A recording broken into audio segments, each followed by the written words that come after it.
Good morning. Good morning. Here we are. Nice Monday morning. Wonder how you got up out the bed this morning like, oh man, here it is Monday. Or yo, it's Monday. Let's get this party started. Let's get this party started, man. Good morning. Hope everybody had a great weekend. I know I did. I had a great weekend. I spent the weekend, man, with over about 300 families, man, that was down there at the stadium, man. It was packed. We had a great time, man. Just to see, you're going to see the pictures, you're going to see the videos, you're going to see the pictures, you're going to see all the things that we did this past weekend. It was phenomenal. If you missed it, you missed it. It's sometimes there's things that happen, there's things you get invited to, there's opportunities you're going to have in life sometimes that when somebody tell you about it, if you don't have any understanding of it or any experience with it, you may not know. But the only way you will know is if you go. And so that's kind of how it was this weekend. Again, it was my 25th life camp that I've done for families. But I have to say, and all the response I've got so far, that it was by far the best one. The best. To have that over 300,000, you know what I'm saying? Like just the square footage, just to have that, it was amazing. See the families, man, in there racing, competing on the jumping houses, and I mean, with the football games, they was getting at it, golf, anything. Listen, you guys heard me over the last several months just keep talking about all the things they're going to experience. Well, they experienced it, and it even went way beyond that. I want to give a shout out to my professional player panel, who did a tremendous job. Current Jaguar player DJ Hayden Blair, linebacker, Mark Brunell. Man, Mark Brunell talked about the question I asked. I said, what's the best advice you was given as a parent? And what is the best advice you would give parents? Here's what he said. And out of all the feedback I got, this was the most powerful statement. It was so true. He said, in the Brunell household, he said, we practice first-time obedience. First-time obedience. And he said, what first-time obedience is that when I tell you to do something, when a parent tells you to do something, if it's not followed by a yes, sir, then we got a problem. If it's followed by, a long pause or reasoning, what other thing you want to do instead of what I say, he said, we got a problem. And he said, there has to be consequences. He said, because if you don't teach a child first-time obedience when they're younger, then their perspective and their understanding of how to deal with parents and how to deal with authority can change, because they're always going to try to find something else to do. Now, here's the reason why that happens, though, okay? And so understand that first-time obedience is great, because it teaches them right away. If you say take out the trash, yes, sir, and go. If you say do this, yes, sir, yes, ma'am, and go. If you don't have that, and if you don't teach it early enough, then what's going to happen is when they get to a certain age, they start to reason things out. They're always going to find something else to do besides what you told them to do. And so here's one of the reasons why that happens, though, just so you know. It's not that kids just going crazy. What happens is you have you have your early years, okay, like 0 to about 10 or whatever. But then you have this period of time with kids, which is called the adolescence. That adolescence, by definition, adolescence means to break away. Adolescence means to break away. So what happens is at that phase, they're actually breaking away, okay? They're breaking away from the former stage that they were at. And what's happening inside of them physiologically, okay, is that before that age, they were just developed their subconscious mind. That means that they took in everything and they just did whatever the automatic pilot told them to do, whatever they were taught to do, they just did it. But when they start to get around 11 and 12, they start to develop this conscious mind, which develops their reasoning skills now. Around 11, okay, 10, 11, they start to develop their reasoning skills. And the reasoning skills are important because now they start to hear what you say, and then they start to think, okay, well, how does that impact me? And is this something that I want to do? See, it's not as much developed when they're before 10, not as much. But when they get to 11, it starts to really get developed, and then that's why that preteens and teenage years, parents start having this friction with their kids. It's not that they just want to be rebellious, but what they're doing is they're reasoning. And so here's the thing. Here's my question to you. Most people say, well, I just want my kids just to listen the first time. But here's what you got to remember. Begin with the end in mind. Know this.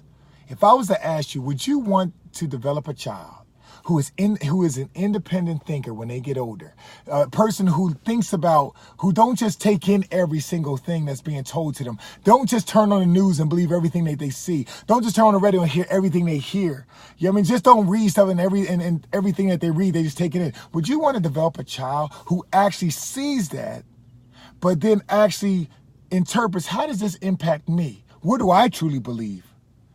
And then they make a decision. Is that what you want as your child when they get older? I will guarantee you that your answer is probably yes.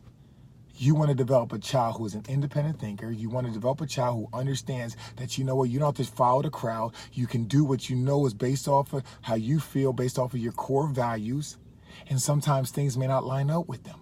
Well, guess what? At the age of 11, 12 and all that, that's where that skill set, that's where that component of their development is being made. And they just happen to be practicing it with you. And so what you got to do is we got to mold, okay? We got to kind of break that wheel and build that spirit. It's like breaking and molding that wheel. That means you're starting to shape it. So that way, as it's developing, you're not trying to kill it. You're just trying to shape it so that way it knows where and how to apply. You know what I'm saying? To be effective. Like I always tell people, being in the NFL, being on those in between those lines was amazing, because it was probably one of the first places that a person can feel totally present, 100% present. And here's what I mean by that. That means that in between those lines on the field, you are 100% present, 100% physically present. That means every physical component about your body was needed in between that line. That every muscle, every tendon, everything, 100% physicality. In between those lines, when we played the games, we were 100% present mentally. That means we were always deciphering and game planning and comprehending and really trying to process things based off of how we wanted to win and how we wanted to defeat this opponent and our strategy. In between those lines, we were 100% emotionally present. That means that every emotion that you have, that a person has, was necessary. Everything from joy to excitement to hate to anger to fear to everything is accepted in between those lines to get you to produce. In between those lines, okay, spiritually, you're 100% there because you feel like you're part of a team, a bigger purpose. And so in between those lines, it's appropriate to have all that stuff. But outside of those lines, when guys leave the league, there isn't any one thing that gives that to them. It's not one thing that gives them that total amount of presence. And so I'm saying this because it's the same thing with the adolescents, same thing with the reasoning skills. Just like in between those lines, physically, it's accepted for all physicality, 100% physical. But outside those lines, it's not appropriate all the time. Like, for example, it's not okay to be 100% physical in the mall. You know what I mean? It ain't okay to be 100% emotional with your spouse or your significant other. You know what I'm saying? And so you got to understand there's a certain place for it. So again, just like I'm saying with the kids, you are molding, you're breaking where you know what I'm saying, where it's hurtful in terms of where that attribute or that skill set or whatever that behavior is not appropriate, but you're also molding it and shaping it where it is. Okay. And so the same thing with the football, okay, with the physicality of the football and all that stuff, is appropriate place for that. So is the same thing for the adolescents of breaking and molding the wheel. You're making and molding the wheel, but you're building the spirit. Okay. And so just understand that, you know what I mean? And so again, we had a great, wonderful time this weekend. Again, like I said, if you missed it, you missed it. But I am going to be creating a Relive the Experience page where we're going to help post all the pictures, the videos, and everything from the whole experience. But again, I wanted to give that shout out to, my panel. Like I said, Mark Brunell, DJ Hayden, it was Blair, it was Mr. Artist Gilmore, Reggie Hayward, Paul Puzlesny was on there as well. Like I said, we had an amazing panel. I couldn't say thank you enough. I want to thank some other former players who was out there as well. Big Mo Williams, Jaguars, Jamal Fudge was out there as well. My man Josh Evans was out out there as well. My man Mike Ryan, former Jaguar trainer, he was out there as well, team trainer. And so, again, I just want to say thank you to everybody. The mayor came out, Joseph Peppers came out. You know, we just had a full load of people. But again, I want to say thank you guys to you for sharing those messages and just helping get the word out. Next year, Mother's Day. Hey, bam, bam, bam. Mother's Day. That's going to be the next one, the next big one. Mother's Day Celebration Expo. Put it on your calendar. Put it on your calendar. Mother's Day Celebration Expo next year, May 2019. That's going to be our next big one. We're going to pack the house again. We're going to have it in the same place. It's going to be even larger than it was this year. So again, mothers and families is going to be coming out. We're going to be celebrating you guys as well. And so again, just put that on your calendars now, okay? Because we're going to need your support as we build up for that. But anyway, as we kind of transition, here we are. I wanted to share a quick message this morning about the power of your perspective. The power of your perspective. What is our perspective? Our perspective, in essence, is our view of our world. It's how we see things based off of our experiences, based off of our awareness, and based off of our understanding of things. That is our perspective. Everybody has their own perspective. You ever have a situation where somebody said something, okay, two people saw the same thing, but both people saw the same thing, but they actually experienced or can define it totally different. Same thing, somebody say something, and to you hear this. To another person, they hear that based off of your perspective. And so perspective is very key, because when you're dealing with people and you're dealing with especially teams and you're trying to do something together as a family, whether it's on your job, whether, even with yourself, right? Okay, we all have perspectives. And it's not until we understand the perspectives that we can sometimes really move things in the right direction, okay? That we can really move together where we're trying to go. Now, that component of perspective is important when we're working with other people, but it's also very much important, this is what I'm going to share about this morning, when you're working with yourself. You see, your perspective will determine what you do and what you won't do. Your perspective will determine whether you continue to push forward or whether you start to back up. Your perspective will determine whether or not you risk yourself, you put risk out there, or whether you retreat. Whether you invest or whether you just save. Whether you feel like you're winning or whether you feel like you're losing. Whether you feel like you're oppressed or whether you feel like you're liberated. Whether you feel like you're expanding in life or you feel like you're contracting. Whether you feel like you're comfortable or you're not comfortable. Your perspective. The way you see certain things. See, I oftentimes think about your perspective, and you hear me say it like sunglasses. You like sunglasses. Every time you look at something, every time you reason something, every time something happened to you, every time you hear something, every time you see something, every time you do, you're putting on your glasses, your perspective. And based off of what color they are, how dark they are, the tint they are, will determine what it is that you see, your filter. And so it's oftentimes when we go through life, we don't necessarily try to find out first what somebody else's perspective is. We typically just go by our own perspective, and that's how we live our life. Well, when it comes to yourself, the thing and the message I want to encourage you today is, as you look at your life and you establish your goals, you establish your dreams, you look at whatever it is you want to do in your life. My question to you is, what is your perspective in your life? How do you look at life? How do you look at the challenges you have in your life? How do you look at adversity? What is your perspective on adversity? How do you define it? See, because we're sitting here, and I may say the term adversity, and sometimes if I say this, I want you to think about the toughest adversity you went through in your life up to this point. If you can narrow it down, think about one. The toughest thing that you had to overcome in your life. And you overcame, and now you're here. Based off of your perspective of that will determine a lot of times how you perceive it, if you think it happened to you or if it happened for you. If you think that it was positive or negative, whether you think it advanced you or it held you back based off your perspective. Prime example, I often share my life and I share the different things that I went through. And I was up in New York last week when I did a conference, a professional development conference for the Syracuse University Public Safety and Emergency Response Department. And I shared with them. I shared with them the fact that I went through divorce. And and I shared with them that I never thought about divorce. I never thought that I would be divorced or anything. Like, that wasn't my MO. But it happened. It happened. And so as I'm sharing with them, because I was talking about redefining their adversity, how you take all the adverse situations you've been through, the top 5, and on one side, you write the adversity. On the other side, you do what I call redefine it, right? Which is you say, in my wisest perspective, what was this thing trying to teach me? Or what did it teach me?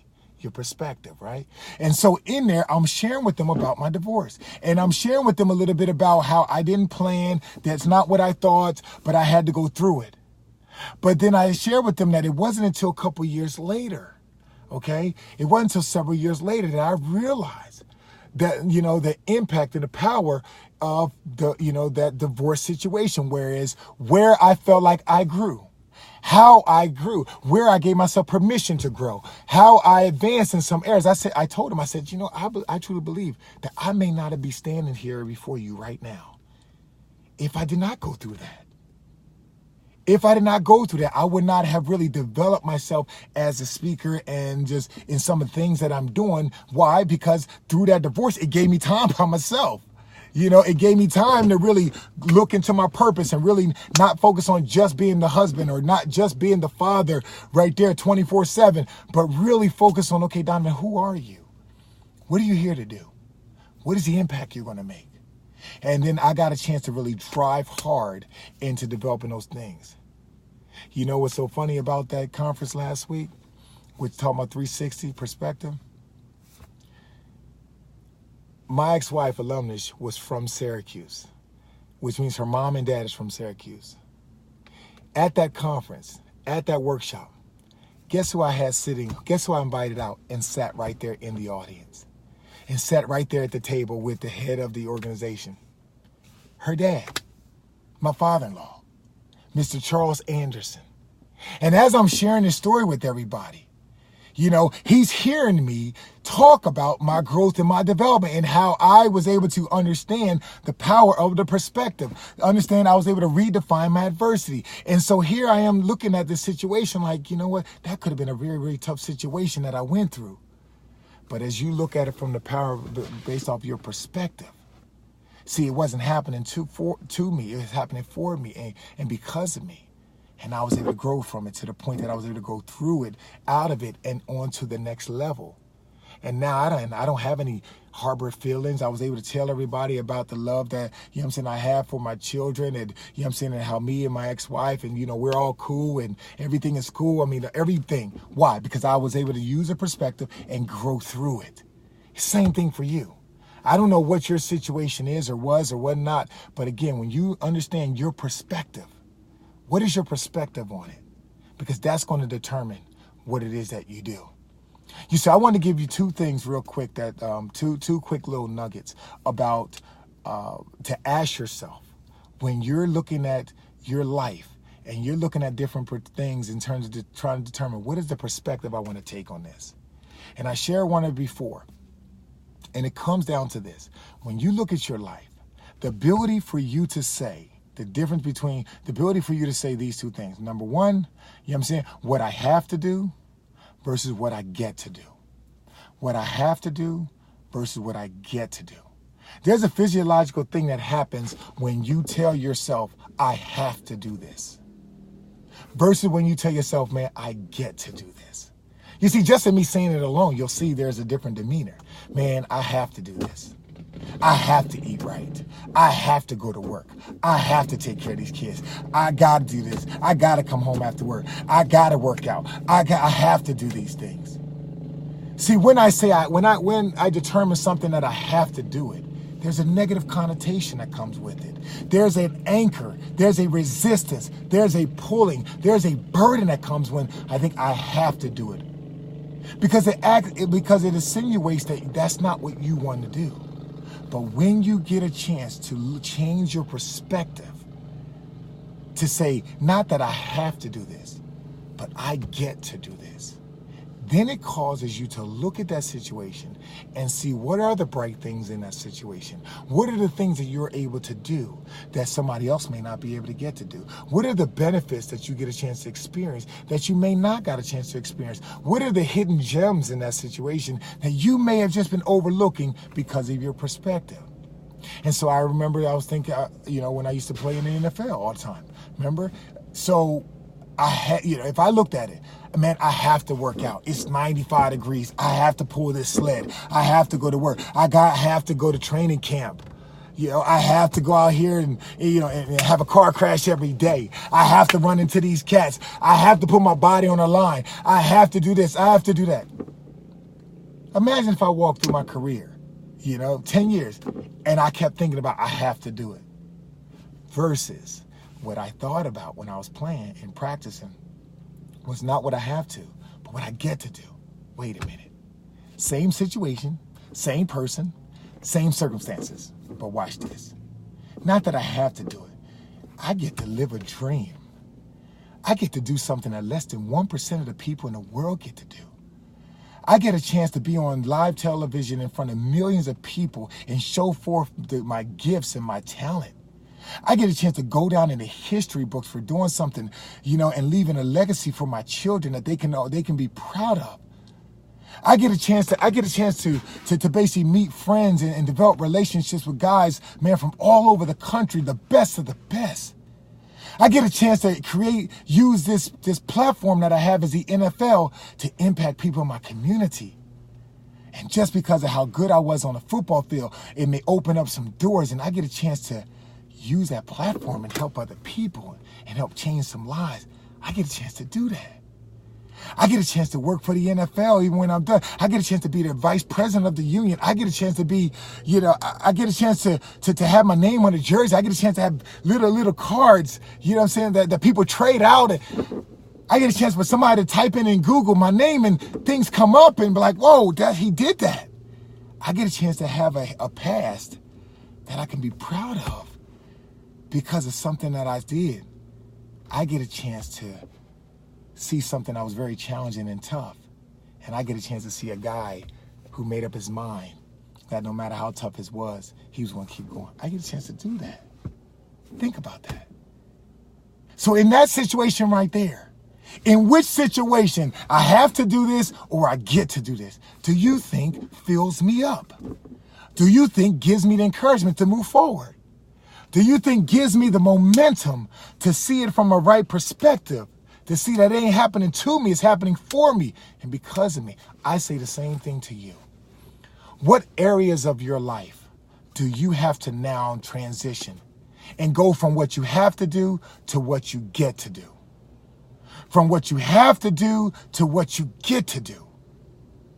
What area is that for you? Is it your job?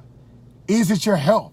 Is it drinking water? Is it taking care of yourself? Is it forgiving yourself? Is it letting go of the past? What is it? Whatever it is, the power of your perspective has everything to do with how you view it and in what direction you walk. You see, have to and get to are two different sides of the spectrum. Have to means at the end of the day, I'm about to give this thing up if I could. Get to means, guess what? I get a chance to do this, and I'm going to keep going as long as I desire to do it. And that ultimately, I'm in control of this. I'm in control of my perspective. I'm in control of the end results. I'm in control of the energy and the power and the insight and the attitude that I have and I take. So therefore, if I'm in control of those things, I'm in control of what I can control. And I'll let everything else be. But if I have to do this, I feel like a victim. I feel like it's happening to me. Oh, it's the man's fault. Oh, it's their fault. Oh, it's her fault. It's his fault. Oh, it's this. If only this. Man, shut up with that, please. I get to do this. I get to do this. What is it that you get to do? I want to ask you a question, and I want you to type it in. Before this conversation and during this conversation, what is the area that you have identified as when we turn in terms of looking at things from a different perspective? And what area of your life were you looking at things at first where you have to do something? And now after this conversation, what are you going to look at from a standpoint of what now you get to do? What is that? What is that area of your life? Feel free to share, okay, what that area is in your life. Remember, I told you, I don't ask you to write these things in comments just because I just want everybody to know. I do it so that way you can know. Because when you make the extra step to commit to writing, then it puts you accountable, but it also puts you accountable to yourself. Because now you're solidifying, this is it. This is it. How many great inventions and great ideas were just stuck in the head because nobody took action on it? But it's when you take action, when you put the pad to the pen to the pad. It's when you put those thumbs to the text, whatever it is. That's when you take the next step towards your progression. And so again, understanding that the power of your perspective is so key. As you walk throughout your day today, I encourage you, take a look at how are you looking at life? How are you looking at your actions? How are you looking at your responsibilities? How are you looking at the things that you're doing in your life? How are you looking at the people that you're around? Yeah, there may be some people in your life or in your job that they just feel like they're giving you a headache. You're like, oh, I have to deal with these people. You know what? Here's another way. You know, I get a chance to develop myself and my ability to handle crucial conversations. I get a chance to learn how to deal with people even when they're not at their best. I get a chance to go to another level in my communication skills. I get a chance to learn and apply empathy and compassion to a whole nother level that I may not have desired or anticipated or just signed up for at first. But I get a chance to do that. What area is that for you? Whatever it is, I challenge you today. I encourage you today, okay? I incentivize you today that as you do this and when you do this, your life will take on a whole nother level. I'm here at LA Fitness. I'm about to go in here and work out. I get a chance to work out today. There's somebody who is an amputee that wish they could. There's somebody who's went through some tremendous amount of hurt and pain and they wish they could. I get a chance to go in here and I get a chance to push some weights and develop muscles and tendons and health and wellness. I get a chance to get in the pool and I get a chance to get in the pool and float and swim and exercise. I get a chance to create a better health today. And then this afternoon, I get a chance to have a football camp for you kids, a tackling camp today, tomorrow, Thursday, and Friday. And so I'm giving myself I'm creating the energy that I want for later by working out now. I get a chance to do that. Will the workout be a little tough? Yes. But I get a chance to make it tough because I get a chance to take myself on a different level. So listen, what is that for you? I encourage you guys, man, have a wonderful day today. As you do it, look at your perspective, understand the power of your perspective. Do me a favor, post your comments. If you like this, definitely go ahead and like it. Post your comments around this. Subscribe to my allpromotivation.com website so that way you'll get alerts as I'm launching my online network this summer. Okay, so allpromotivation.com. Definitely subscribe to the YouTube channel so you'll get things that I post up on YouTube. Okay, totally. You'll get it at your disposal. You'll get to hit the notifications so you'll know when I post something up there new. Again, as we walk this thing out. Listen, everybody have a great day today, man. Let me know how you know what you thought about this message and what spoke to you. You guys be good. Be great. Peace.